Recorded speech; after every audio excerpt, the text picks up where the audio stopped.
نبی کریم علیہ السلام نے فرمایا، بخاری مسلم ہے، فرمایا 7 ہلاک کرنے والی چیزوں سے بچنا، اگر ان میں تم چلے گئے تو ہلاک ہو جاؤ گے۔ 7 چیزیں ہیں جو تمہیں ہلاک کر دیں گی۔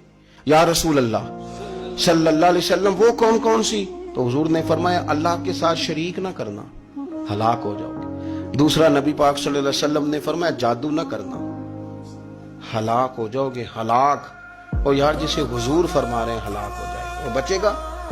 نبی پاک صلی اللہ علیہ وسلم نے تیسرے نمبر پر فرمایا جس شخص کے قتل کرنے کو اللہ نے حرام قرار دیا ہے اسے قتل نہ کرنا، ہلاک ہو جاؤ گے۔ چوتھے نمبر پر رسول پاک علیہ السلام نے فرمایا سود نہ کبھی بھی کھانا، ہلاک ہو جاؤ گے، ہلاک۔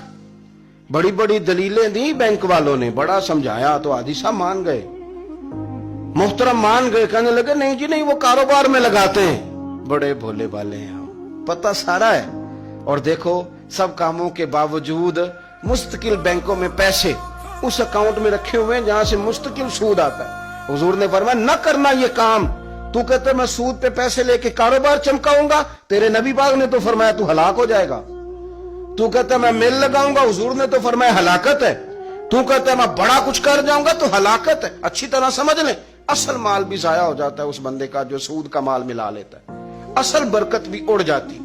اور میرے نبی پاک صلی اللہ علیہ وسلم نے 5ویں نمبر پہ فرمایا یتیم کا مال نہ کھانا، ہلاک ہو جاؤ گے۔ اور پھر 6 نمبر پر نبی پاک علیہ السلام نے فرمایا کفر سے جہاد ہو رہا ہو تو کبھی پیٹ پھیر کے بھاگنا نہ، ہلاک ہو جاؤ گے۔ اور 7ویں نمبر پر اللہ کے رسول نے فرمایا بے قصور اور بے گناہ عورت پر تہمت نہ لگانا، بلا وجہ بہو کے کھاتے نہ کچھ ڈال دے۔ یہ 7 وہ چیزیں ہیں جو ہلاک کر دیں۔